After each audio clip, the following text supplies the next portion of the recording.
굉장히 중요한 암에 대한 이야기가 담겨 있는 책에서 와인버그 교수가 이야기하는 6가지 암의 특징이 있습니다.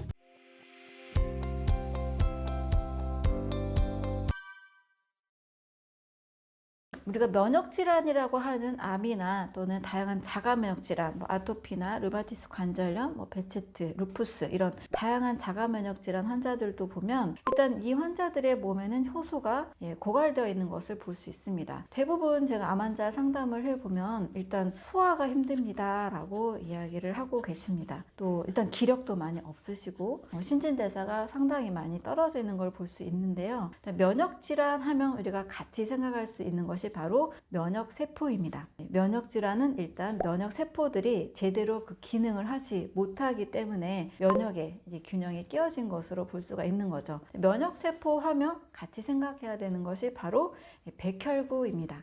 백혈구라고 하면 너무 다양한 여러 종의 세포들이 있는데요. 그 중에서 효소와 직접적으로 좀 생각할 수 있는 세포가 바로 NK세포와 대식세포라고 볼 수 있습니다. NK세포와 대식세포는 우리 몸에 불필요한 이물질, 병원균들, 그리고 노화된 세포, 암세포들에 대해서 제거하는 역할을 직접적으로 합니다. 제거할 때 사용하는 무기가 있어요. 일단 병원균에 세포벽을 녹이고 또 세포벽을 속으로 뚫고 들어가서 산산조각 내는 이런 일을 합니다. 바로 그 역할하는 무기들이 그랜자임, 퍼포린, 또 면역 신호들을 보내는 사이토카인, 인터류킨 여러 다양한 물질들이 있는데요. 이런 것들도 역시 효소라고 볼 수가 있는 거죠. 백혈구를 봤을 때도 미국 국립보건원의 윌 스타터 이 박사에 의하면 백혈구가 혼자서 일하는 게 아니고 백혈구 주변에 상당히 많은 이 소화효소인 아밀라제, 프로테아제, 리파제가 같이 묻어가지고 작용하고 움직인다는 것을 확인을 한 바 있습니다. 그래서 염증이 심한 사람들은 이제 백혈구 수치가 이렇게 변동이 오잖아요. 염증이 심한 사람들의 혈액을 봤을 때 정상인보다도 아밀라제 농도도 상당히 낮고 또 리파제 농도도 상당히 낮은 것을 볼 수가 있습니다. 또 혈관에 지방이 많이 끼어 있는 상태, 고지혈증 상태에서도 보면 지방 분해가 일단 잘 안 되는 상태잖아요. 그러면 백혈구가 지나다니면서 그 리파제를 가지고 혈관에 있는 지방을 분해하기도 하면서 우리 몸이 어쨌든 최대한 살 수 있는 환경을 만들어지기 위해서 노력을 하고 있습니다. 그래서 효소는 백혈구의 작용을 도와서 항균 효과, 항염 효과, 항암 효과가 모두 있다라고 볼 수가 있습니다. 전염병에 대해서 우리가 새로운 항체를 만들어내는 그 능력이 많이 있는 사람이 있고 또 많이 이제 부족한 사람들이 있는데요. 역시 새로운 항체를 만들어내는 힘도 효소가 결정한다라고 볼 수가 있습니다. 항체라는 것은 T세포의 자극을 받아서 B세포라는 백혈구 중에 림프구가 만들어내는데요. 얘네들도 계속 뭔가를 만들어내고 생산하고 일을 해야 되잖아요. 이러한 백혈구들의 면역 작용, 면역 대사 작용들을 하려면 에너지가 필요하고 이 에너지를 바로 효소들이 공급을 해줍니다. 그래서 백혈구 자체가 잘 생성이 되지 않거나 또는 몸 전체 혈액순환이 잘 되지 않거나 또 여러 염증이 심한 상태에 있거나 이러면 새로운 항체를 만들어낼 수 힘이 없는 거죠. 효소 중에 잠재 효소가 부족하기 때문에 새로운 항체를 만들어내는 힘이 원료가 없는 상태라고 볼 수가 있습니다. 그래서 면역력과 효소는 너무나 직접적으로 바로 상관관계가 있고 효소가 충분할 때 면역력도 안정적으로 잘 유지가 되고 효소가 부족하면 면역력도 상당히 떨어진다라고 볼 수가 있습니다. 그래서 이제 암 환자들 상담을 하거나 여러 이제 자가면역 질환 환자들을 저는 대할 때 효소가 풍부한 식사를 잘하게 하고 소화가 잘 되는 단순한 식사를 하도록 돕습니다. 또 실제 효소가 부족할 경우에는 백혈구 작용 자체가 되지 않기 때문에 효소 자체가 아밀라제든 프로테아제든 이런 효소 자체가 충분한 효소 제품도 같이 먹어서 몸에 효소의 수치를 굉장히 많이 이제 올려주게 합니다. 그러면 일단 몸이 굉장히 소화도 잘 되고 가벼워지고 점점 몸에 이제 체력이 올라가는 그런 효과들이 나타나고 있습니다.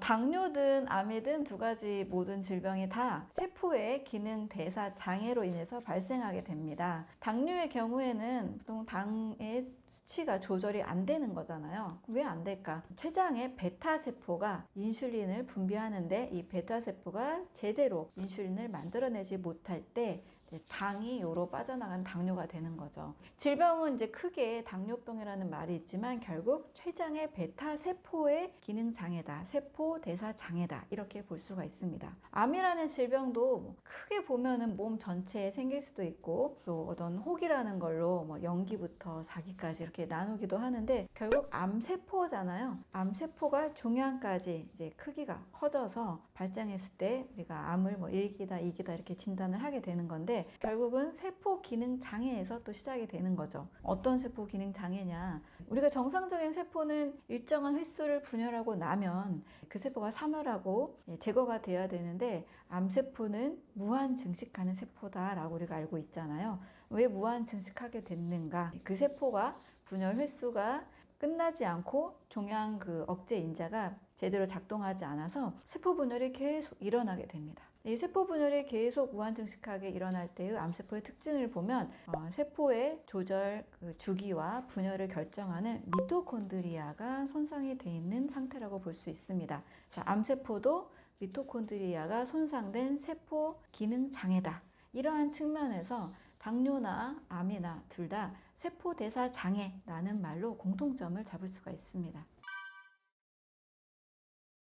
굉장히 일단은 마음이 안타까운 마음이 상당히 많이 있습니다. 특히 저는 이제 30대 40대 초반 분들의 암 환자들을 만날 때 더 좀 마음이 안 좋은 것 같아요. 왜냐하면 나이가 좀 많이 들어서 병에 걸릴 수 있고 세포가 뭐 병들고 노화되고 이럴 수 있는데 30대 40대 너무 한창 나이잖아요. 이런 분들이 이제 암 환자로 오셨을 때 굉장히 마음이 많이 안 좋은 것은 일단 자기 몸을 굉장히 좀 소중하게 관리를 못했었고 또 그냥 바쁘게 살았었고 특히 어떤 마음의 큰 충격과 상처, 아픔들로 인해서 부정적인 그런 생각 패턴이 굉장히 오랫동안 머물러 있었구나라는 것을 느끼게 됩니다. 그래서 병을 생각을 할 때 그냥 몸만 반드시 좋게 하는 것이 아니고 각 개인의 어떤 생각, 가치관, 그리고 삶에 대한 태도 이런 모든 요소들도 몸에 영향을 흡수하듯이 좋은 영향을 긍정적인 생각, 또 긍정적인 그런 상황들을 자꾸 만드는 것도 굉장히 중요한 요소로 봅니다. 특히 더 안쓰러운 것은 정말 암 환자분들 만나면 굉장히 열심히 산 분이에요. 네, 그냥 한가하게 뭐 이래서 암에 걸리는 분은 거의 없으신 것 같고 교감신경이라는 것이 항진이 됐을 때 이제 암세포가 면역질 균형이 깨지면서 발현이 되는데 굉장히 열심히 살고 정말 꼼꼼하게 살고 특히 남을 위해서 또 살고 가족을 위해서 헌신하고 이랬던 분들이 많습니다. 그래서 암 환자분들에게 좀 더 드리고 싶은 말씀은 좀 더 자신을 더 좀 사랑해 주시고 그리고 좀 여유를 가지시고 긍정적이고 기쁜 많이 웃는 그런 생활을 하실 수 있도록 권면을 하고 있습니다.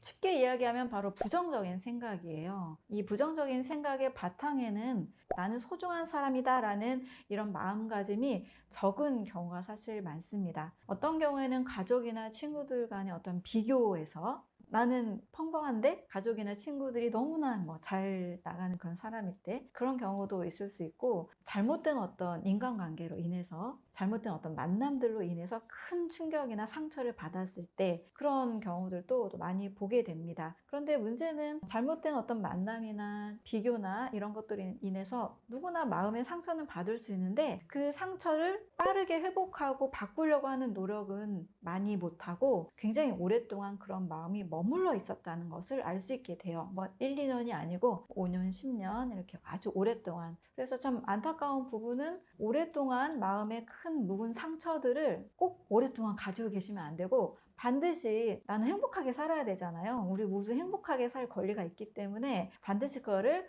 어떤 방법 써서라도 해결을 해야 된다라는 이런 마음을 좀 가지셨으면 좋겠습니다. 크게 두 가지 부류인데요. 첫 번째는 인생의 고민에서 결혼에 대한 실패, 그리고 이제 진로에 대한 실패인 것 같아요. 결혼 어떤 만남으로 인해서 인간관계에서 내가 잘 관계를 할 수가 없고 또 상처를 받아서 새로운 마음이 생기지 않은 그런 상태. 그런 인간관계 부분이 크게 있었고 두 번째로는 이제 진로 부분에서 내가 하기 싫은 일을 한다거나 되게 남들에게 인정받는 일이 아니라 그냥 어쩔 수 없이 생계를 위해서 그냥 해야 되는 그런 수준의 일을 할 때 자아 존중감, 뭐 그것도 기쁘게 할 수 있죠. 어떤 일이라도. 그런데 자아 존중감이나 자기 효능감이 떨어지는 상태에 있을 때 이런 것들이 좀 마음을 많이 아프게 하고 몸도 상하게 하는 요소가 되었던 것 같아요. 네, 현재 암 치료는 보통 3대 표준 치료를 원칙으로 하고 있습니다. 방사선, 수술, 항암 이 세 가지를 하고 때로는 여기서 항암이 필요 없다 하시는 분들은 방사선 수술로 끝나기도 하는데요. 이것은 암만 바라보는 관점입니다. 이렇게 보는 관점을 저는 암은 국소질환이다 라고 생각하는 관점이 굉장히 큰 문제라고 봅니다.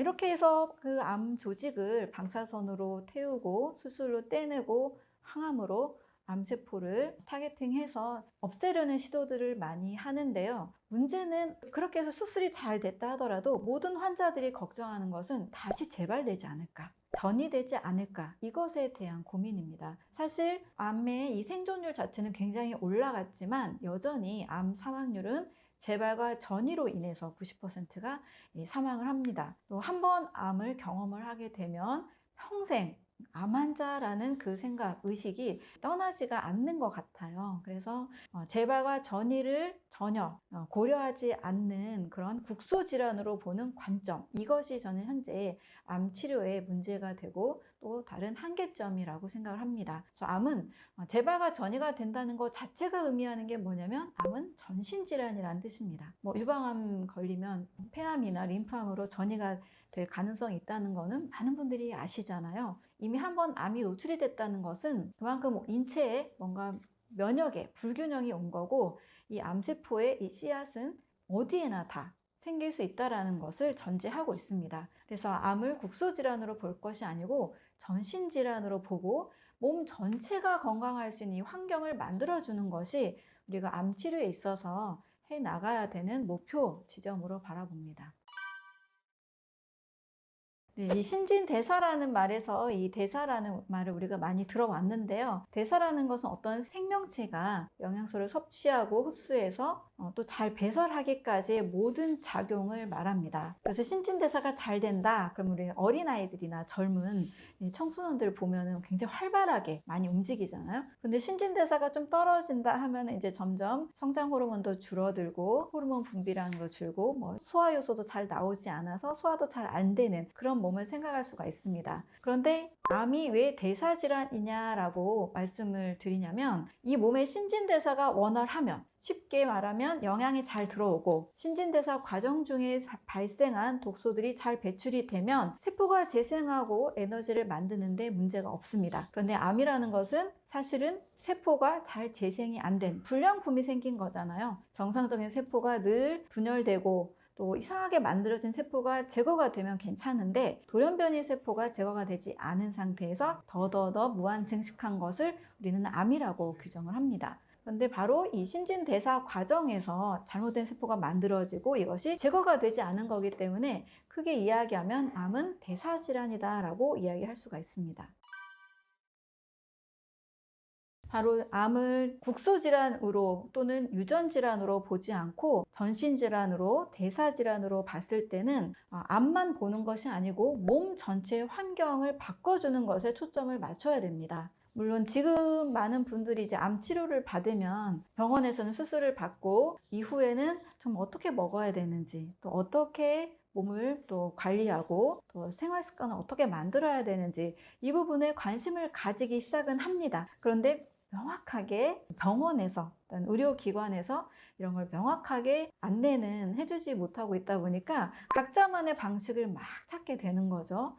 때로는 산에 가기도 하고 때로는 어떤 이상한 버섯 같은 걸 먹기도 하고 네, 하지만 이게 사람이 살려고 하는 본능이기 때문에 저는 이 방법을 찾고 있는 거라고 생각을 합니다. 따라서 암에 걸렸다는 것은요 대사질환이기 때문에 이전에 내가 생활 방식에서 몸과 마음에 있어서 독소가 되는 것이 있었더라면 이것들을 다 제거해야 됩니다.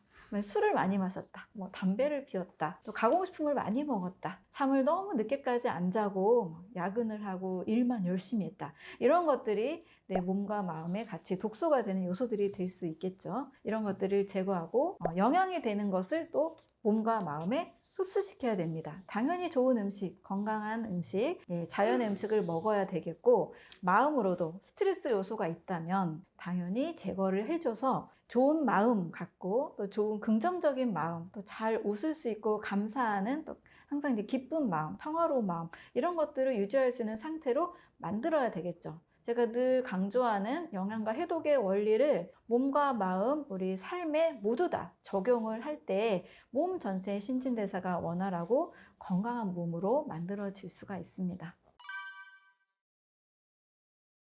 우리가 대사질환이라고 할 때 대사증후군이라는 것이 있어서 고혈압, 고지혈증, 당뇨, 지방간 이런 것들을 이제 대사증후군으로 보고 있는데요. 저는 이 질병에만 국한된 게 아니고 우리 몸 전체의 신진대사라는 측면에서 더 넓은 의미로 암은 대사질환이다라고 이야기를 하고 있습니다. 그런데 이것은 제가 주장한 게 아니고요. 최초에 제가 주장한 게 아니고 예전에 많은 사람들이 암을 가족력과 어떤 유전자, 운명적인 것으로 많이 바라보았던 적이 있습니다. 물론 지금도 우리 집은 암이 가족력이 있어. 암 밭이야 막 이러면서 암 무슨 암 하면서 암에 걸린 집안이고 나도 암에 걸릴 가능성이 높아라고 생각하시는 분들이 아직도 많이 계신 것 같아요. 그리고 암을 또 치료하는 관점에서 막 해독 치료하는 어떤 무슨 힐링 센터나 뭐 어떤 그런 기관들에 가셔서 약간 보완 대체요법 아니냐라고 하면서 바라보시는 분들도 계십니다. 그런데 저는 이 암이 대사질환이라는 것을 분자생물학적으로 찾아보게 되었습니다. 실제 2015년에 암은 대사질환이다 라는 보스턴 대학의 토마스 세이프리드라는 사람이 암세포를 분석을 해보니까 암세포가 정상세포와 다른 대사를 하고 있다라는 것을 분자생물학적으로 규명을 했습니다. 암세포는 무산소호흡을 하고 또 미토콘드리아가 바뀌어서 정상세포가 하지 않는 다른 대사를 하는 것을 관찰을 하게 된 거예요. 또 산소가 없는 환경에서 암세포가 계속 자라는 것을 보게 됐습니다. 그런데 이게 2015년에 밝혀진 거냐? 사실 그게 아니고 이 토마스 세이프리드 이전에도 무려 약 100여 년 이전에 1931년에도 바르부르크라는 사람이 암세포의 대사를 규명을 한 바 있습니다. 존스 홉킨스의 페드리센이라는 학자도 암세포는 정상세포와 다른 대사를 하고 있구나 라는 것을 밝혀낸 거죠. 그래서 저는 유전 질환이다, 가족력이다 이런 거에 매여 있는 분들에게 분자생물학적으로 암세포가 정상세포와 다른 대사를 합니다라고 암은 대사질환이다 이것을 좀 명확하게 전달을 하고 싶었습니다. 가족력일 확률도 물론 있겠지만 그 확률이 후성 유전학에 의하면 5에서 10% 미만이고요. 90% 정도는 암은 유전자에 의한 것이 아니고 대사에 의한 결과라는 것을 알 수 있습니다. 왜냐하면 이제 정상세포를 통해서도 확인을 할 수가 있어요. 이것도 암세포를 분자생물학적으로 연구한 사람들이 이미 확인을 했는데요. 정상세포 확연하게 다른 점, 바로 미토콘드리아의 변성입니다. 암세포의 미토콘드리아를 정상세포에 옮겼더니 정상세포가 세포막에 있는 핵산이나 유전자를 바꾼 것도 아닌데 정상세포가 암세포로 바뀝니다. 반대로 정상세포의 미토콘드리아를 암세포에 이식을 했더니 이 암세포가 더 이상 증식하지 않는 모습으로 바뀌게 됩니다. 결국 암세포는 미토콘드리아 변성이라는 것을 확인을 하게 된 거죠. 그러면 가족력으로 인해서 유전자는 가족의 유전자를 가지고 태어납니다. 그런데 암이라는 것은 세포에 있는 핵산에 있는 유전자가 아니라 미토콘드리아의 변성이기 때문에 미토콘드리아가 변성된 그 환경적인 요소들이 암세포를 만들어낸다는 거죠. 사실 암의 유전자는 지금도 우리가 암을 다 정복하지 못했고 아무리 유전자 게놈 프로젝트가 완성이 됐어도 이 암을 다 제거하지 못하고 있잖아요. 모든 약이 다 듣는 건 아니잖아요. 항암제가 잘 듣기도 하지만 잘 안 듣기도 하죠. 그래서 이것은 암의 유전자가 너무나 많고 너무나 다양하다는 것을 의미하고 있고요.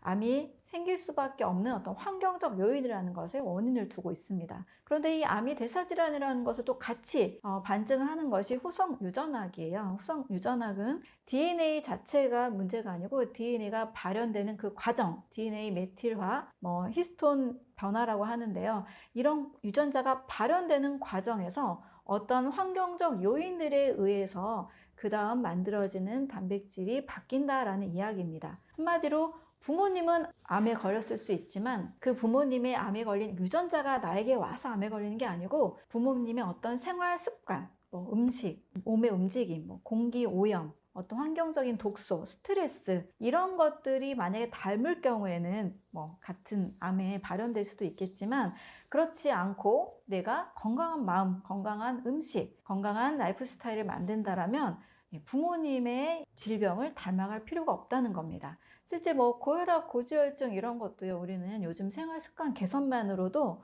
2주 안에, 수개월 안에 개선이 되는 것을 보잖아요. 부모님이 50대에 당뇨에 걸리셨다. 나도 50대 즈음엔 당뇨에 걸린다. 이런 걱정을 사실 안 하는 것이 요즘은 거의 상식이 된 것 같습니다. 마찬가지입니다. 암도 태어나면서부터 가지고 있는 유전자가 일으킨 게 아니고 암세포에 있는 미토콘드리아의 변성으로 봐서 이걸 바꾸는 환경적 요소, 또 후성 유전학처럼 DNA가 발현되는 어떤 환경적 요소가 질병을 만들어낸다라고 보면 되겠습니다.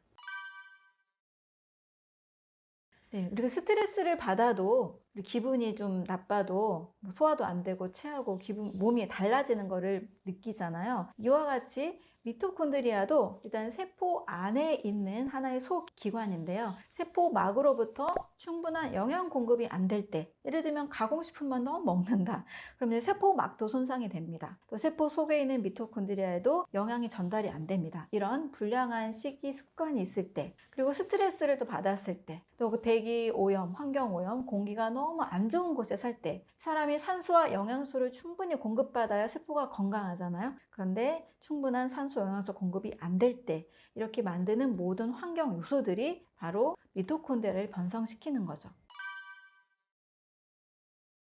70대 어르신이었고요. 이분이 한 50년 정도를 불면증을 앓다가 퇴사를 하시게 됐는데 저에게 이제 찾아오셨을 때는 이미 2달 정도는 제 책과 영상을 보고 과일과 채소 위주, 자연식 위주의 식단을 실천하고 한 뒤였습니다. 그래서 2달 동안 실천을 했더니 50년 불면증이 사라졌다라는 굉장히 뿌듯한 이 말씀을 전해 주셨어요. 그런데 일단은 암이 이제 전립선암 PSA 수치로, 항원 수치로 측정을 했는데 일단은 현재 전립선암 3기 이 수치였고 이것을 온 가족은 수술을 하자고 했는데 본인은 이제 수술이 내키지 않으셨고 어차피 수술을 해도 삶의 질이 확 떨어지면서 재발과 전이에 대한 공포가 있을 바에야 그냥 수술하지 않고 그냥 몸 전체를 건강하게 만드는 것이 중요하다라는 이제 저의 이제 의견에 공감을 하셔서 몸 전체를 어떻게 건강하게 만들 수 있느냐 이제 이것을 상담받으셨습니다.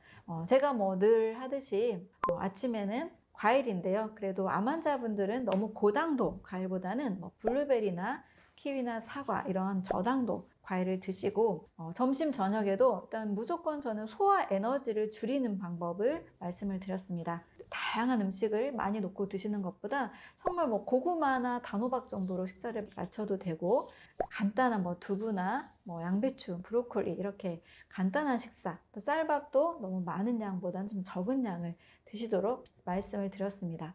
물론 운동도 중요하기 때문에 몸이 좀 어느 정도 땀이 날 정도의 운동, 그랬을 때 이분이 하루에 그 아파트 계단을 약 11층 정도였는데 3-4번을 매일 운동을 하셨다고 합니다. 그리고 무엇보다도 마음의 건강이 매우 중요하다고 저는 굉장히 강조했습니다. 만약에 마음에 어떤 갈등을 일으키는 요소, 미움이나 원망이나 굉장히 용서하지 못한 어떤 상황이나 어떤 사람이 있다라면 그 부분에 대해서도 해결을 해야 된다라고 말씀을 드렸습니다.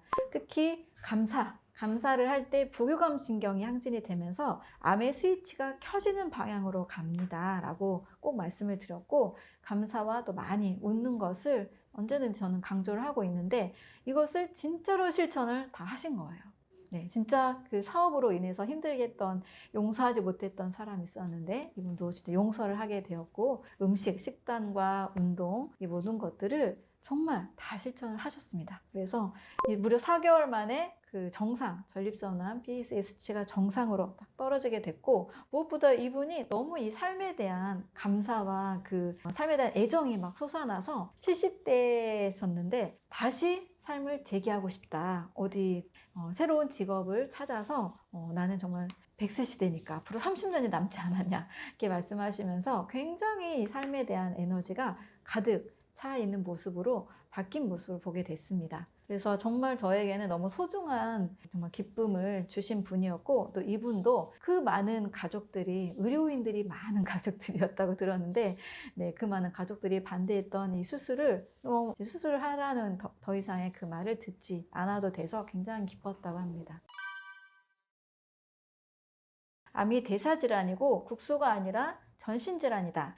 이 관점에서 말씀을 드린다면, 몸 전체 환경에 충분한 산소 공급, 충분한 영양소 공급, 그리고 자율신경계가 균형을 잘 맞는 방법, 이런 것들이 가장 중요한 암 치료의 핵심 요소가 된다는 겁니다. 정상 세포는 산소, 좋은 산소와 좋은 영양소를 공급받으면 문제가 없습니다. 그런데 암세포가 무산소흡을 할 수밖에 없는 그 상황에서 왜 이렇게 바뀌게 됐을까? 몸이 일단은 산소 공급이 안 되는 거예요. 만약에 림프순환이 안 된다거나 독소가 많은 생활을 계속 했다거나 영양소가 뭐 엄청나게 부족했다거나, 이 산소 공급이 안 되니까 내 몸에 있는 정상 세포가 암세포로 바뀌어서라도 무산소흡을 하면서 다른 대사를 선택하게 된다는 거죠. 내 몸을 지탱하기 위해서. 그래서 충분한 산소 공급과 영양소 공급이 정말 중요한 거고요.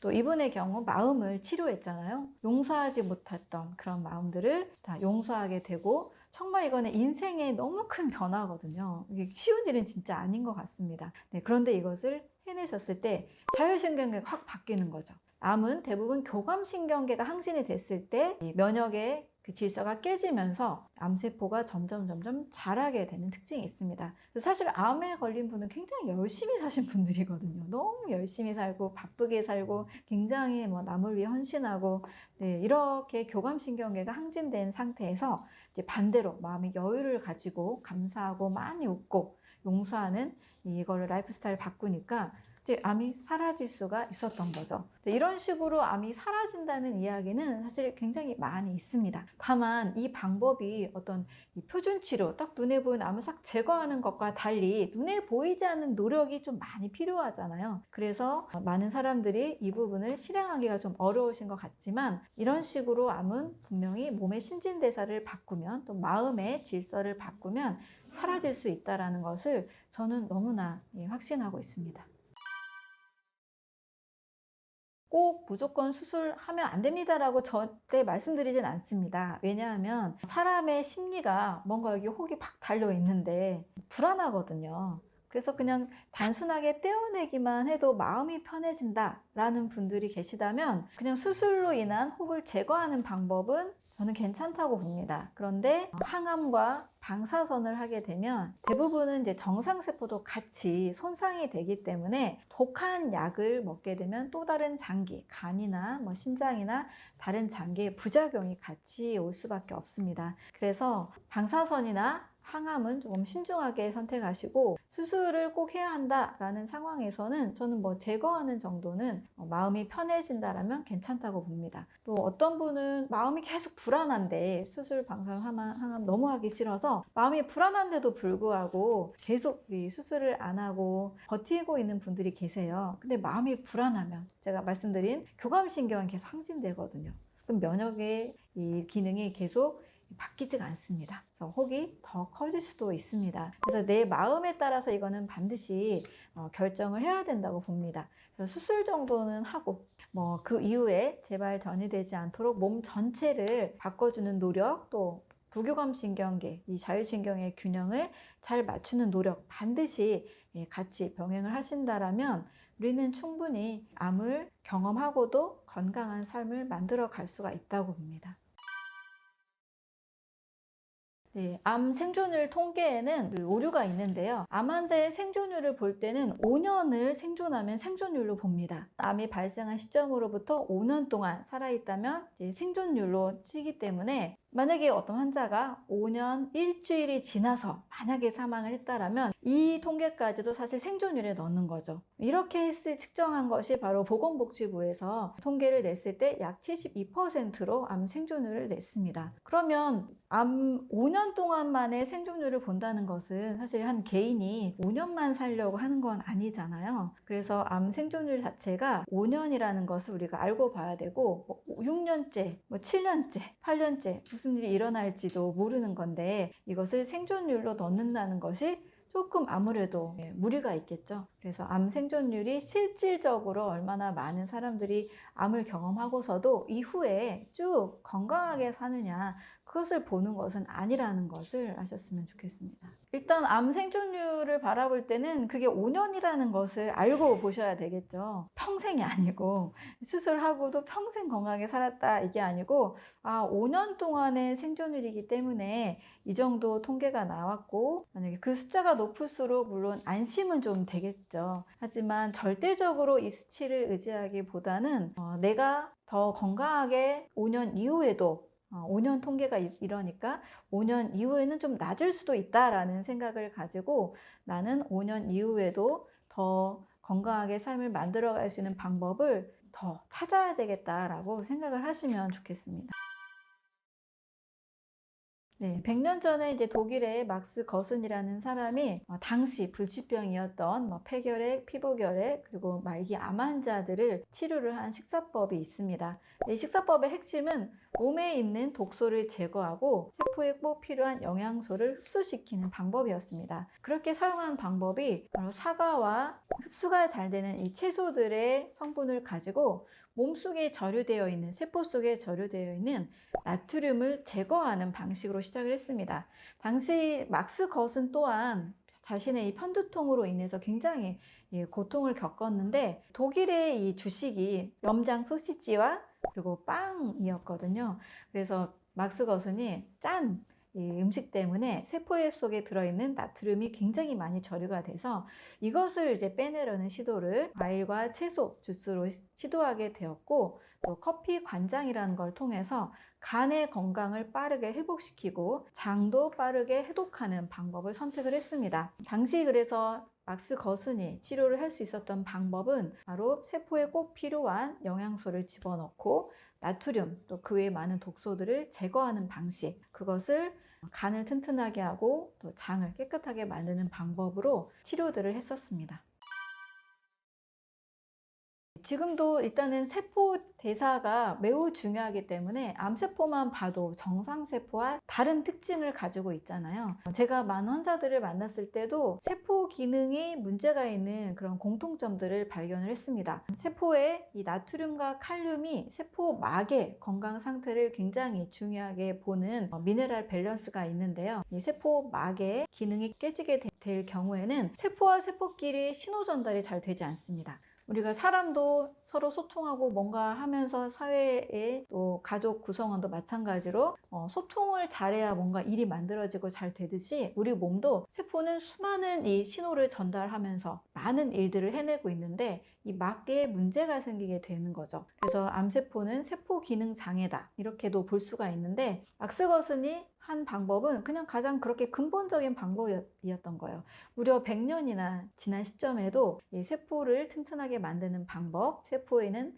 저류된 나트륨을 제거하고 또 칼륨 대사를 원활하게 만드는 방법. 그래서 지금도 한국에도 대한제한거슨의학회도 있고 또 막스 거슨의 이 딸 샤롯 거슨이 멕시코에서 거슨 이 테라피, 거슨 연구소를 계속 운영하고 과일과 채소를 이용한 암 치료를 계속 하고 있습니다. 이거를 막스거슨의 이 치료법은 정확하게 이 거슨 연구소에서 하는 방법을 잘 따라하는 게 좋은데요. 비슷하게 흉내내는 사실 분들이 조금 있기도 한 것 같아요. 특히 이제 커피 관장에 대해서도 찬반이 많기도 한데, 저의 생각의 경우에는 암 환자가 만약에 정말 가고 싶으면 많이 먹고 몸에 독소가 진짜 많은 생활을 한 거 본인이 알잖아요. 뭐 술도 많이 먹고, 만약에 정말 독소가 많은 몸 상태에서 이것을 천천히 제대로 된 방법으로 시행을 한다라면 굉장히 좋은 결과가 저는 있을 수 있다고 생각을 합니다. 그런데 이 커피 관장의 경우에도 관장을 이제 좋아하시는 분들의 경우는 평생 하라고 말씀하시는 분도 계세요. 또 그런 의료인도 계신 것 같더라고요. 저도 한 1년 정도는 경험을 해봤는데, 모든 것들은 인위적으로 뭔가 하게 하는 순간부터 자연 재생 능력이 떨어집니다. 우리가 팔에 깁스를 하면 일주일만 깁스해도 여기 근육이 물렁물렁해지고 힘이 없어지잖아요. 마찬가지로 이 관장을 너무 오래 할 경우에는 장이 무력하게 바뀝니다. 장무력증이 옵니다. 그래서 원래 장은 알아서 움직여가지고 배출할 수 있는 기능을 가지고 있는데, 이것을 인위적으로 계속 하다 보니 장무력증이 오고 늘 평생 그거를 의존해야만 하는 그런 몸으로 바뀔 수 있게 되는 거죠. 그래서 일시적으로 실제 몸에 뭐 독소 생활을 많이 해서, 독소가 많은 분들은 뭐 커피 관장까지 해서 뭐 과일, 뭐 채소 이런 것들을 활용하시는 것도 참 좋겠습니다. 그러나 모든 분들이 하는 것이 좋다라고 좀 말씀드리기는 어려운 것 같습니다. 특히 만약에 스트레스성으로 굉장한 마음의 고통으로 인해서 암이 발현된 분 경우에는 과일, 채소만 먹었는데도 암에 걸렸다는 분도 계시거든요. 그런 경우에는 굉장한 스트레스가 있던 분도 계셨는데, 그럴 경우에는 이제 꼭 굳이 뭐 커피 한 잔까지 이런 걸 하기보다는 마음의 건강을 해결하는 것이 더 중요하다고 보겠습니다. 막스거슨 치료법은 과일과 채소 성분을 통해서 이 세포의 정상적인 기능을 회복한다라는 이 점, 이 포인트를 가지고 실제 뭐 몸에 좀 독소를 빨리 빼내야 된다 이런 분들에게는, 독일에서는 뭐 하루 13잔의 녹즙을 권하는데요. 한국형으로는 하루 5잔에서 7잔 정도의 채소 녹즙을 드시는 것, 또 과일류도 좀 같이 드시는 것, 이런 것들을 이야기하고 있습니다. 암의 생물학이라고 하는 굉장히 중요한 암에 대한 이야기가 담겨 있는 책에서 와인버그 교수가 이야기하는 6가지 암의 특징이 있습니다. 첫 번째는 암은 무제한 성장한다입니다. 분자적 성장 인자라는 게 있어서 암세포는 스스로 무한히 성장할 수 있는 잠재력을 가지고 있습니다. 정상세포는 무한히 자라지 않잖아요. 일정 수의 세포 분열을 하면 세포가 수명이 다하게 됩니다. 그래서 무한히 성장한다는 특징이 있고요. 두 번째는 종양 억제 유전자가 억제되어 있습니다. 종양 억제 유전자. 원래 정상세포에는 이게 종양이 되지 않도록, 불량한 세포가 되지 않도록 억제하는 유전자가 잘 작동을 합니다. 그래서 정상세포로 계속 분열하게 되는데요. 암세포는 이 종양 억제 유전자가 억제되어 있다 보니까 계속해서 무한히 증식하게 됩니다. 세 번째는 비슷한데 바로 세포 자멸 프로그램이 작동하지 않습니다. 에이팝토시스라는 세포 자멸 프로그램이 있습니다. 이 세포 자멸은 미토콘드리아에서 이 세포의 분열 횟수를 조절하고, 이제 세포가 더 이상 분열하지 않아야 된다라고 이제 신호를 보내주면 분열하지 않아야 되는데, 이 프로그램이 깨져 있게 되는 거죠. 그래서 에이팝토시스, 세포 자멸 프로그램이 돌아가지 않는다입니다. 네 번째는 암세포는 무한 복제 프로그램을 가지고 있습니다. 미국에서 실제 있었던 사례인데요. 어떤 자궁암에 걸린 여성이 이제 암으로 인해서 사망을 하게 됐는데, 이 암세포를 실험실에서 그 배양액을 가지고 계속 키웠던 거예요. 배양액만 주니까 이 환자가 사망한 지 약 9년 후에도 이 암세포는 계속 살아 있습니다. 그래서 암세포는 스스로 계속 무한 복제할 수 있는 시스템을 가지고 있습니다. 또 암은 그 자체로 계속 성장하고 더 분열하려는 그 특징으로 인해서 혈관 신생을 합니다. 주변의 혈관들을 계속 만들어서 주변으로 퍼지게 되는 거죠. 바로 이것 때문에 재발과 전이를 많이 걱정하게 되는 겁니다. 여섯 번째는 조직 침습과 전이입니다. 이런 혈관을 만들어서 자라면서 바로 다른 조직으로 침입하게 되고 그 조직으로 전이를 하게 됩니다. 정상세포에서는 그 자리에만 있게 되기 때문에 암세포와 확연하게 다른 점이죠. 이 6가지가 정상세포와 바로 다른 점, 암세포의 특징이라고 볼 수가 있습니다. 일단은 암이 한번 생기게 되면 우리가 뭐 0기다, 1기다, 2기다 이렇게 진단을 하잖아요. 뭐 0기일 때 발견했다. 그럼 굉장히 안심하면서 그래도 충격을 받지만 그래도 다행이다라는 이야기를 합니다. 조기에 발견해서 더 자라지 않은 상태에서 비교적 간단하게 제거를 할 수 있기 때문인 거죠. 그런데 3기다, 4기다 하면 많이 또 불안해 하시잖아요. 또 막 그냥 뭐 포기했다 이런 사람들도 발견하게 되는데 바로 암세포가 무한하게 성장한다는 그 특징 때문에 많은 분들이 내 몸 전체에 이것이 퍼질까봐 걱정하고 이제 공포스러워 하는 거죠. 특히 암이 만약에 그냥 혹처럼 있어서 더 이상 번지지 않고 더 이상 자라지도 않는다라면 큰 문제가 되는 건 아닌 것 같습니다. 우리 피부에 가끔 뭐 혹이 나거나 뭐 사말 같은 거 나거나 뭐 더 이상 크게 자라지 않는 이상 뭐 주변에 어떤 뭐 독소를 뿜어서 주변 조직을 뭐 괴사시키거나 아프게 하거나 이러지 않는 이상 큰 문제가 되지 않는 거랑 마찬가지인데요. 문제는 이것이 계속 무한히 성장하는 그 특징 그리고 혈관을 만들어서 주변 조직에 침입하고 전이까지 한다라는 이 특징 때문에 암을 불안해하고 공포스러워하는 거죠. 그래서 암세포가 더 이상 좀 자라지 않게 만드는 그 방법들을 많은 분들이 이제 찾게 되는 거고 또 그렇게 된다라면 사실 크게 걱정하거나 불안할 필요도 없습니다. 네, 저도 암은 병이 아니다라는 가설에서 상당히 처음에는 어떻게 그럴 수가 있지라는 생각을 했던 사람입니다. 그런데 책과 자료들을 천천히 읽어보다 보니까 암이라는 것이 우리 몸이 절대 갑자기 어디 밖에서 튀어 들어와서 만들어진 것이 아닌 경우가 훨씬 많죠. 물론 발암물질을 몸에 바르면 발암물질을 직접적으로 너무 많이 먹으면 외부에서 들어온 거라고 볼 수 있지만 많은 분들이 사실 큰 발암물질에 노출 없이도 암이 생기는 경우가 종종 있잖아요. 이런 경우에는 내 몸의 정상 세포가 내 몸의 어떤 변화된 환경에 의해서 암세포로 바뀐 겁니다. 암세포의 특징은 뭐 오토 바르부르크 효과나 페드리센이나 토마스 세이프리드 분자생물학적으로 암이 대사질환이다를 밝혀낸 학자들에 의하면 암은 무산소호흡을 하는 상태이고 미토콘드리아가 변성된 상태다를 공통적으로 이야기를 하고 있습니다. 그러면 왜 모든 정상 세포는 산소호흡을 해야 되는데 왜 암세포는 무산소 호흡을 하게 될까? 바르부르크 효과에 의하면 정상세포도 약 35% 정도로 산소를 줄이면 세포가 발효대사를 시작하고 60% 정도 산소를 줄이게 되면 정상세포가 다 암세포로 바뀌게 된다고 합니다. 이것은 그냥 산소 농도만 가지고도 한 실험이잖아요. 그러면 암세포라는 것은 체내에 산소가 부족하니까 내가 암세포로 바뀌어서 산소를 덜 써야 되겠다. 그래서 내 몸을 지탱해야 되겠다라고 하는 우리 몸의 또 하나의 다른 치유 메커니즘인 겁니다.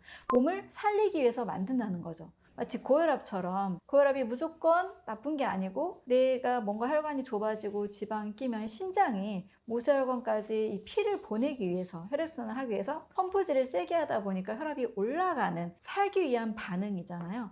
이것처럼 하나의 몸이 생존하기 위한 전략이라는 겁니다. 만약에 그렇지 않는 거라면 우리 몸이 암에 한번 걸리게 되면 면역계, 혈액순환, 어떤 모든 림프계가 총동원해서 암의 성장을 지지하지 않는다라는 거죠. 온몸이 암의 성장을 지지한다는 것은 내 몸이 살 수 있도록 몸이 바꿔준다는 겁니다. 몸이 도와준다는 이야기가 되겠죠. 그래서 다시 만약에 이 산소가 충분히 공급이 되고 몸에 충분한 영양소가 들어오고 자율신경계가 바르게 세워지면 몸이 더 이상 암세포로 바뀔 이유가 없기 때문에 암은 줄거나 사라지는 일들도 사실 굉장히 많이 있습니다. 이런 관점에서 암은 내가 내 몸에서 나를 죽이려고 내 몸에서 만들어진 게 아니고 산소가 부족한 환경에서 내 몸을 살게 만들기 위한 또 하나의 치유 전략이라고도 볼 수가 있습니다.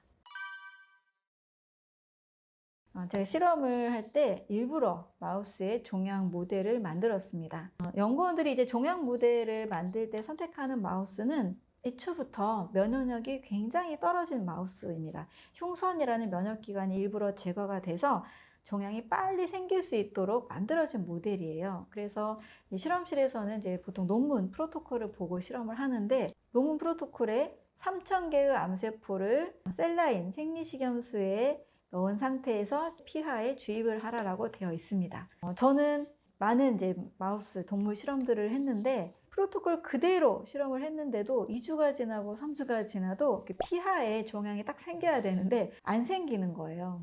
그런데 실험을 계속 해야 했기 때문에 그 피하의 종양을 반드시 만들어야 했습니다. 그래서 3,000개의 셀라인에 담은 암세포가 아니고 이제 10배를 늘렸습니다. 3만 개. 그래도 잘 안 생기는 거예요. 또 10배를 늘렸습니다. 30만 개. 또 잘 안 생겨서 제가 최종 3천만 개까지 늘리고, 암세포가 셀라인에 살지 않고 정말 확실하게 생기라고 아주 영양의 균형이 풍부한 세포 배양액에 담아서 마우스에 주입을 했습니다. 그때라 비로소 약 2주 정도 지나니까 단단한 혹이 생기더라고요. 암을 진단할 때는 1cm, 이 일기를 진단할 때 직경 1cm의 혹을 암으로 진단을 하는데 이때 약 10억 개의 세포가 모여진 상태라고 합니다. 근데 제가 3,000개의 세포수를 넣었으니 얼마나 많이 넣은 거예요. 그것도 100g도 안 되는 아주 작은 마우스입니다. 손바닥 위에 아주 작은 마우스인데 3,000개의 암세포 이전에 3,000개, 30만 개, 300만 개 이 모든 암세포들을 마우스가 어떻게 처리를 했을까요? 아무리 면역력이 떨어져 있다 할지라도 뭔가 이 마우스는 이 실험을 위해서 존재하는 거기 때문에 어떤 스트레스나 나쁜 식습관 이런 게 없는 상태였잖아요. 그냥 면역력 그 흉선은 없지만 비교적 건강한 상태에서 들어온 암세포에 대해서도 이 마우스는 자기가 살기 위해서 해결을 다 했다라는 거죠. 사실 흉선이 없지만 혈액 안에는 백혈구가 있었을 거 아니에요. 그 적은 면역력을 가지고도 3,000개, 3만 개, 30만 개 이런 암세포들이 해결이 됐습니다. 저는 그래서 그냥 생명체가 암세포를 넣는다고 그냥 걸리는 것은 아니구나 이것을 알게 되었던 거죠. 또 제가 이제 암연구소에서 암세포를 매일 다루는 일을 하다 보니까 제 주변에 친구들이 너 계속 암 만지는데 너도 암 걸리는 거 아니냐, 암 걸리기 쉬운 거 아니냐 이런 얘기를 했었거든요. 암세포를 장갑을 끼고 만지긴 하지만 일반인보다는 다르다 보니까 그런 생각을 했었던 것 같아요. 막스 거슨의 책에는 한 실험이 나오는데 1800년대에 장 조제프라는 사람이 그 성 루이 병원에서 파리에 있는 성 루이 병원에서 당시에는 이제 암에 대한 생각이 많이 발달하지 않았다 보니까 암세포를 직접 주입을 해서 암에 걸리나 안 걸리나를 직접 테스트를 한 실험이 있었습니다. 본인이 이제 의사이면서 본인과 학생들에게 유방암 환자의 세포 조직을 넣었던 거예요. 그래서 어떻게 됐을까요? 암세포를 주입을 했지만 외부 것이 이렇게 들어오다 보니까 열이 나고 이런 약간의 반응은 있었지만 암에 걸린 사람은 아무도 없었습니다. 그러니까 몸이 정상적으로 산소 호흡을 하고 정상적으로 산소와 영양소가 충분한 몸 상태, 비교적 건강한 몸 상태에서는 암세포를 인위적으로 넣는다고 해서 암이 그렇게 쉽게 발현되지는 않는다는 겁니다. 그래서 저는 건강한 생명체는 암에 걸리기 어렵다라고 말씀을 드리고 있습니다. 암 환자들의 보통의 전조 증상이라고 할 수 있는 것들이 몇 가지가 있는데요. 그 중에 첫 번째는 굉장히 몸이 피곤한 것을 호소합니다. 아까 나트륨 칼륨 대사가 잘 일어나지 않으면 피곤하고 또 굉장히 에너지가 없다라고 말씀을 드렸는데요. 이 세포 밖에서 이렇게 이 대사가 깨어질 경우에는 에너지 발전소 역할을 하는 자동차의 엔진 역할을 하는 미토콘드리아가 손상이 돼 있습니다. 미토콘드리아가 영양이 제대로 흡수가 안 되기 때문에 변성이 일어나게 되겠고 미토콘드리아 변성이 이제 모든 질병의 원인이 되고 또 암세포의 정체성을 나타내기도 합니다. 암 환자들의 경우에는 극심한 어떤 피로감이 느껴지거나 또 몸에서 에너지가 계속 잘 만들어지지 않는다거나 또 상처가 나도 잘 회복이 안 된다거나 평상시와 좀 다른 몸을 느낄 때 이것은 혹시라도 암 환자의 암의 어떤 전조 증상이 아닐까 연관성이 있다는 거죠. 몸이 피곤한 증상과 암과는 여러 가지 상관관계가 충분히 있을 수 있습니다. 물론 몸이 피곤하다고 다 암은 아니니까 그렇게까지 연결하지 마시고 뭔가 그래도 좀 지속적인 극심한 피로가 있다 이럴 때는 좀 의심을 해볼 필요도 있습니다. 암세포와 정상세포의 가장 큰 차이점은 일단은 대사가 다르다는 겁니다. 암세포는 무한 계속 증식하는 특징이 있고 정상세포는 적당한 세포 분열을 하고 멈추게 되는데요. 두 세포의 큰 대사의 차이는 암세포는 산소호흡을 하지 않고 발효대사, 해당 작용을 해서 자기만의 에너지를 따로 만들어냅니다. 원래 세포는 산소를 이용해서 당분도 사용하지만 산소호흡을 하면서 에너지를 만들게 되어 있습니다. 그래서 미토콘드리아를 통해서 총 38ATP라는 에너지를 생산하는 것이 정상세포의 기능입니다. 그런데 암세포는 산소가 줄어들거나 또는 산소가 있어도 산소를 사용하지 않고 굉장히 복잡한 더 에너지를 만들기 어려운 방식의 해당 작용을 통해서 에너지를 생산을 합니다. 이 관점 때문에 뭐 포도당 들어있는 거 먹으면 안 된다라고 하는데, 그러면 뭐 쌀밥도 안 먹어야 되고 아무것도 안 먹고 정말 지방하고 고기만 먹어야 될 텐데, 그보다는 몸 전체에 산소와 영양소를 충분히 공급하는 몸 전체적인 관점으로 보는 것이 저는 맞다고 봅니다. 그래서 암세포는 산소호흡을 하지 않고 발효작용, 해당 작용을 하는 것이 그 특징이라는 것이 정상세포와의 확연한 차이점으로 보고요. 이로 인해서 미토콘드리아가 제대로 기능을 하지 못하기 때문에 세포가 계속 스탑을 하고 더 이상 분열하지 않아야 되는데 계속 무한 증식하는 세포로 바뀐다는 겁니다. 그래서 미토콘드리아가 확연하게 이제 망가져 있는 상태, 변성이 된 상태로 보고 있습니다. 미토콘드리아를 치료하는 관점으로 미토콘드리아의 건강을 개선하는 쪽으로 잡아주는 것이 암을 해결할 수 있는 어떤 대사적 치료라고 볼 수가 있습니다. 식물 영양소는 다양한 과일과 채소에 들어있는 예쁜 색깔들에 들어있는 영양소라고 할 수 있습니다. 포도에 그 보라색 안토시아닌과 레스베라트롤이 있고요. 사과에도 그 빨강색 성분의 퀘르세틴, 딸기에 피세틴 이런 성분들, 토마토에 라이코펜 이런 것들을 식물 영양소라고 합니다.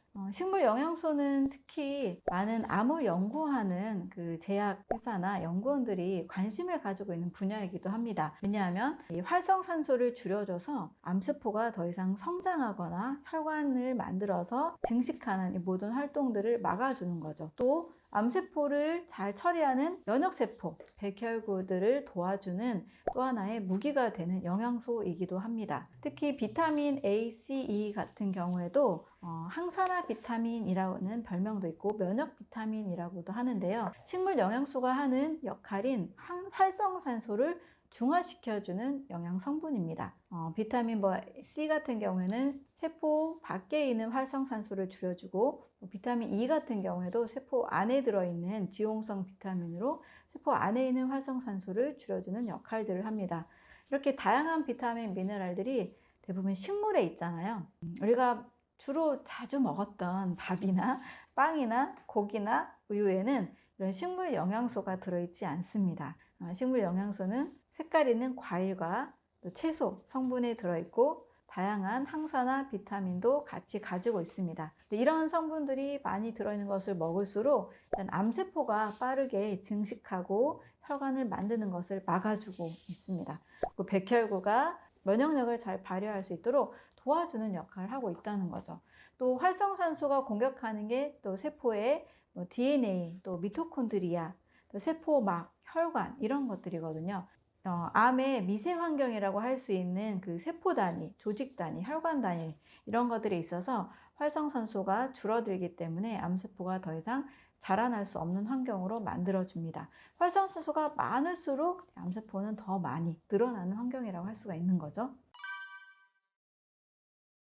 미국 로체스터 대학의 메디컬 센터에서 유방암 4기 환자 약 30명에게 식물성 식단을 준 그룹과 또 그렇지 않은 그룹을 비교하는 실험을 했습니다. 식물성 식단을 먹은 유방암 환자들은 약 8주라는 기간 동안에 체중이 줄고 피로감이 줄고 인슐린 저항성이 좋아지는, 또 감정적으로도 굉장히 좋아지는 굉장히 좋은 효과들이 있었습니다. 또 그렇지 않은 식단을 받지 않은 사람들은 큰 변화가 없는 것을 나타내서 확실한 비교, 대조 실험이 되었습니다. 이들이 먹었던 식물성 식단의 주 음식은 과일류, 채소류, 콩류, 견과류, 씨앗류 이런 음식들이었습니다. 식물성 식단을 먹었을 때 암 환자들의 어떤 피로도나 체중 감소나 감정적으로 또 스트레스 이런 측면에서도 상당히 개선되는 효과가 있습니다.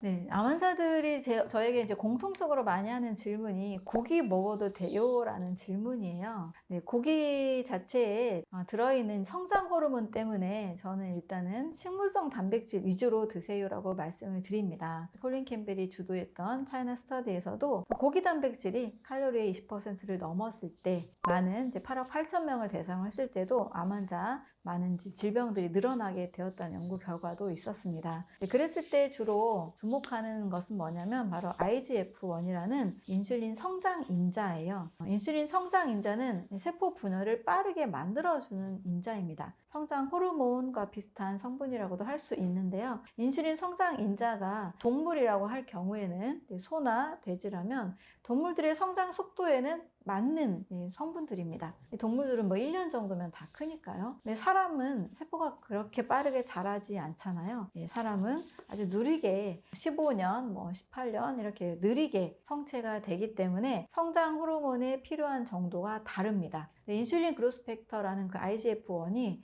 동물성 음식에 들어있기 때문에 고기를 먹었을 경우에는 이제 암세포도 더 커질 수 있는 위험이 있게 되는 거죠. 따라서 같은 아미노산의 구성을 가지고 있는 식물성 단백질을 통해서도 단백질은 취할 수가 있습니다. 식물성이라고 한다면 콩만 생각하시는데요. 콩에 단백질이 좀 많은 편이긴 합니다만 콩 외에도 견과류에도 단백질도 많고 좋은 불포화 지방산이 많습니다. 올리브오일이나 들기름 이런 것도 좋은 기름이 되면서 염증 작용도 같이 일어나게 되고 과일에도 1% 정도, 채소에도 많은 경우에는 5%, 10%, 아스파라거스는 27% 정도가 또 단백질이고 김에도 36%가 단백질입니다. 이런 해조류에도 단백질이 많이 들어있고 버섯에는 우유보다도 무려 2배 정도나 더 흡수율이 높은 단백질이 많이 들어있습니다. 그래서 이제 암일 때는 동물성 단백질보다는 일단 식물성 단백질 위주로 풍부한 식사를 하시는 것을 더 권합니다. 이런 식으로 이제 동물성 단백질을 좀 피해 주시고 생선, 이제 해물류도 좀 줄이거나 가끔씩 기호식품으로만 드시라고 말씀을 드립니다. 왜냐하면 지금 거의 바다나 환경이 많이 오염돼 있다 보니까 암 환자들은 일단 독소가 들어오는 것은 최대한 조심을 해야 되잖아요. 그래서 수은이나 어떤 납이나 이런 알루미늄 이런 성분 중금속에 오염이 되어 있는 모습들을 이렇게 많이 보게 되는데 일단 수은이 많이 생선, 해산물에 많이 들어 있습니다. 수은을 좀 섭취하지 않는 방향으로 생선도 조금 줄이는 방법도 좋겠습니다. 첫 번째는 충분한 산소 공급이 필요합니다. 우리가 도시에 살면서 산소를 그냥 무턱대고 신경 안 쓰고 살기가 쉬운데요. 충분한 산소 공급 일주일에 한 번 정도는 공기가 정말 좋은 곳에서 피톤치드가 있는 곳에서 자연이 좀 어우러진 곳에서 산소 호흡을 하면 좋습니다. 보통 때라 할지라도 복식호흡을 하게 될 경우에는 온몸의 말초까지도 산소 공급이 잘 이루어집니다. 대부분 우리가 그냥 가만히 앉아 있어도 숨을 쉬고 있잖아요. 이거는 이제 흉식호흡입니다. 흉강 위쪽으로, 복강 위쪽으로 이루어지는 흉식호흡이고요.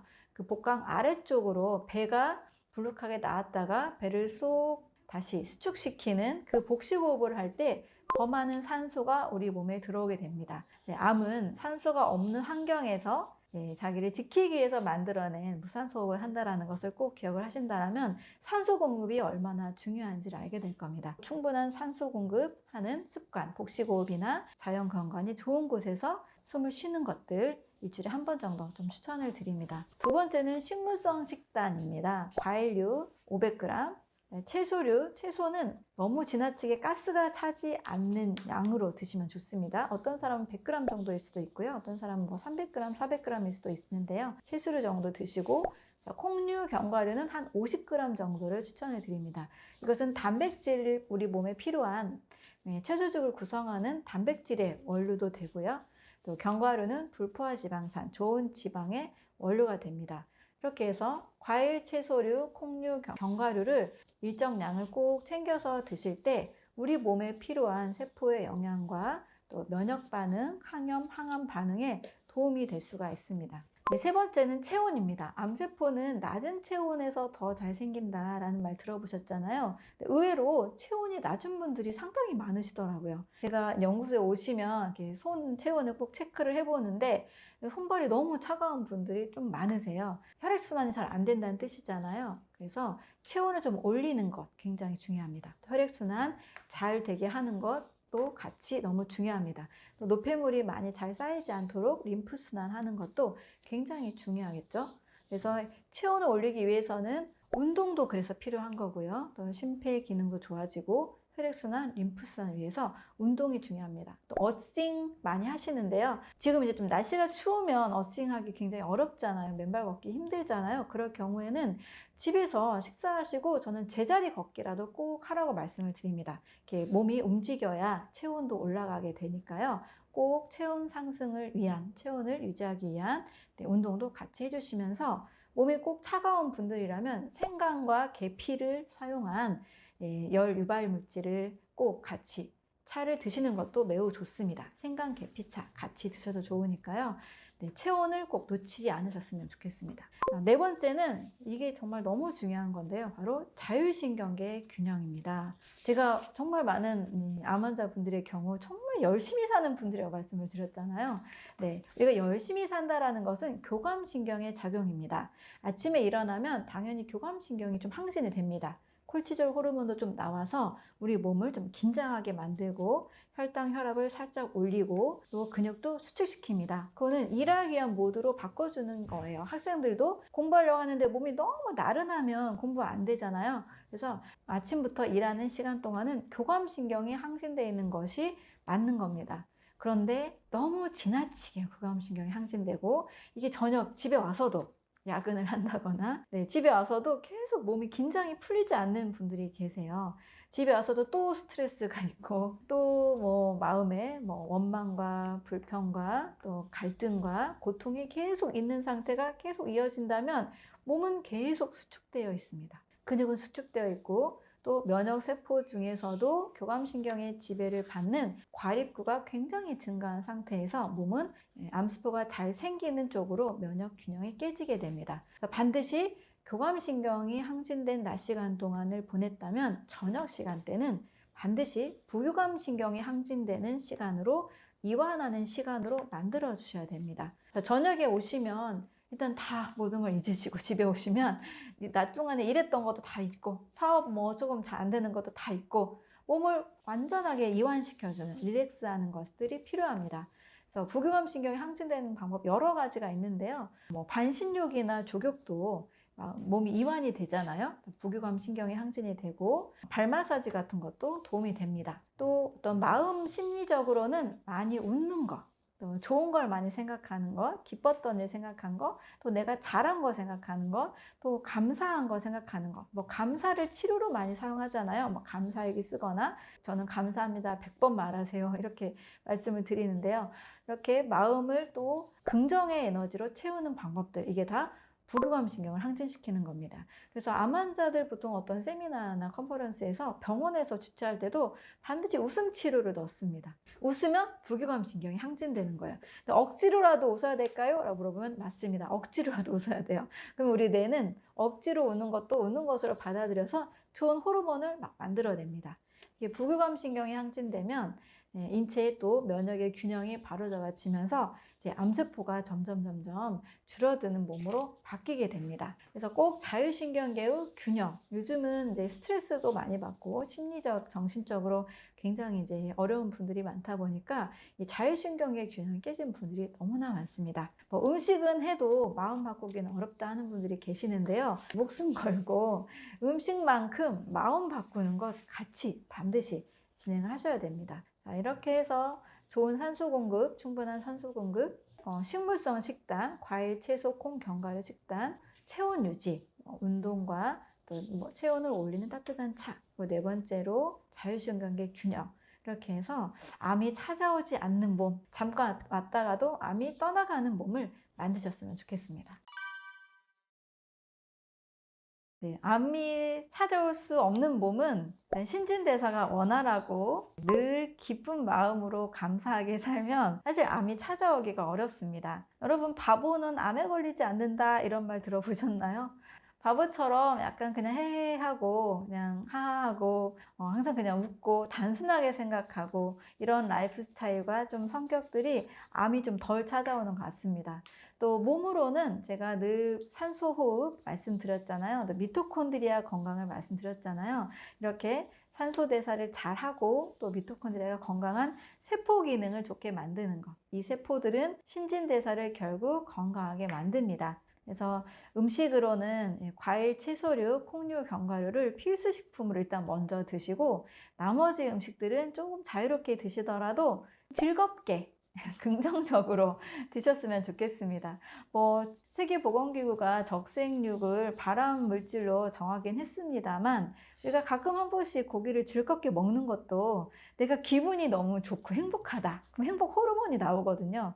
그래서 행복하게 가끔씩 그런 음식을 즐기시면 저는 더 좋을 수 있다고 봅니다. 대신 매일 가공식품 먹는 것, 또 매일 술을 마신다거나 흡연을 한다는 거는 상당히 좀 줄일 필요가 있겠죠.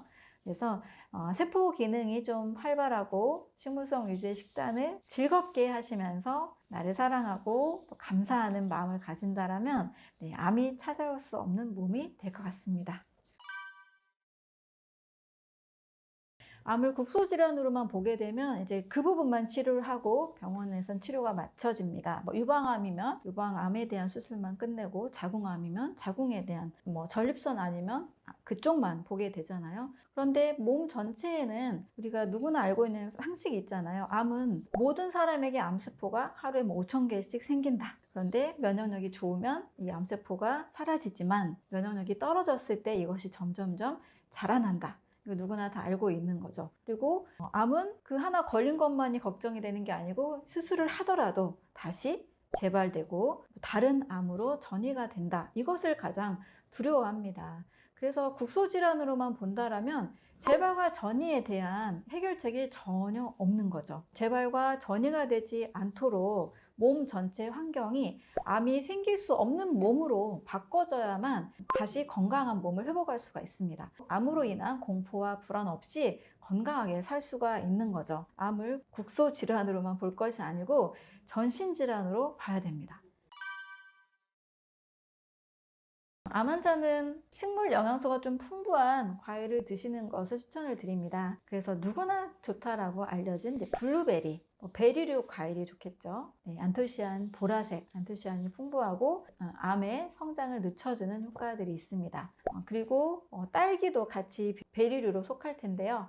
딸기류 과일도 좋고 딸기에 들어있는 안토시아닌, 피스틴 이런 성분들이 도움이 됩니다. 그 다음에 항산화 작용이 굉장히 강한 것으로 알려진 퀘르세틴 성분이 많이 들어있는 사과입니다. 사과는 사실 너무나 좋은 과일이라서 사과 하나쯤은 계속 드시는 것을 꼭 추천을 드립니다. 퀘르세틴만 들어있는 게 아니고요. 피세틴 같은 장수의 유전자를 돕는 성분도 있고 근육 강화에 도움이 되는 우르솔산이라는 성분도 있고요. 또 장 건강에 도움이 되는 팩틴도 굉장히 풍부합니다. 블루베리, 딸기, 사과 이 정도는 좀 구할 수 있을 때는 충분히 좀 드시면 도움이 되겠습니다. 암 환자가 먹었을 때 좋은 항암 채소로 저는 브로콜리, 그리고 양배추 또는 방울 양배추, 그리고 케일을 꼭 말씀을 드립니다. 브로콜리나 그다음에 방울 양배추, 케일 똑같이 십자가 채소로 알려져 있습니다. 십자가 채소에 들어있는 성분들이 암세포의 성장을 막고 항염작용, 항암작용을 하는 것들로 알려져 있습니다. 특히 또 암 환자들의 경우에는 대부분 소화기 암의 경우에는 점막에 문제가 생긴 거잖아요. 위암도 마찬가지로 위 점막에서 혹이 생겨난 거고 또 소화기 암은 점막에 문제가 생긴 건데요. 소화기 점막의 특징은 빠르게 세포가 분열한다는 겁니다. 암세포와 특징이 비슷하잖아요. 이 빠르게 분열하는 세포가 잘못된 분열로 인해서 이제 암세포로 자라날 수 있는 거기 때문에 점막의 건강을 챙기는 것이 좋습니다. 근데 양배추나 브로콜리, 케일에는 점막 건강에 좋은 성분도 같이 들어 있습니다. 베타카로틴도 있고 또 양배추에는 비타민 U라는 성분, MMSG라는 성분도 같이 들어있잖아요. 이런 성분들이 점막도 건강하게 만들어주기 때문에 암 환자들에게는 이 십자가 채소 꼭 잘 챙겨 드시면 큰 도움이 될 수가 있습니다. 하루에 암 환자뿐만이 아니고 일반인들도 좋은 기름은 반드시 먹어야 됩니다. 그럼 특히 암 환자들의 경우에는 정말 산패되지 않은 견과류, 아주 순도 높은 오일을 꼭 드셔야 되는데, 그 중에서도 이 독일의 리트비라는 학자가 아마시유가 암 환자들의 이 항염 효과, 항암 효과가 굉장히 강했다라는 연구 결과를 이야기하고 있습니다. 아마시유의 강력한 항산화 효과, 오메가3, 오메가6, 9이 다 있는데요. 특히 오메가3 비중이 높아서 불포화지방산이 필요한 환자들에게 도움이 됩니다. 또 아마시로도 드실 수 있고요. 아마시유로도 드실 수가 있는데요. 여기에 좋은 또 불포화지방산이라고 할 수 있는 것이 견과류입니다. 견과류는 산패가 되지 않은 상태에서의 호두, 잣, 아몬드, 피칸 이 정도 드시면 좋습니다. 그 외에도 산패가 되지 않은 상태라면 드셔도 되는데, 사람들이 이제 헷갈리는 것 중에 하나가 요즘 땅콩버터가 되게 유행이잖아요. 땅콩은 견과류가 아닙니다. 땅콩은 땅에서 나는 뿌리 줄기 식품이에요. 그래서 음식으로 많은 환자들을 치료하는 의사들의 경우에는, 미국의 많은 의사들의 경우에는 땅콩을 다 금지를 시킵니다. 왜냐하면 땅콩은 곰팡이 독소인 아프라톡신 오염이 굉장히 잘 되는 것으로 알려져 있습니다. 굳이 위험을 감수할 바에야 가능성이 높은 것은 배제하고 먹는 게 더 좋겠죠. 그래서 꼭 반드시 산패되지 않은 호두, 아몬드, 잣, 기타 여러 견과류들 꼭 드시고, 올리브유나 들기름의 오메가3 기름 잘 활용을 하시면서 또 아마씨에 들어있는 항염 효과, 항산화 효과를 꼭 잘 챙겨 가시면 좋겠습니다.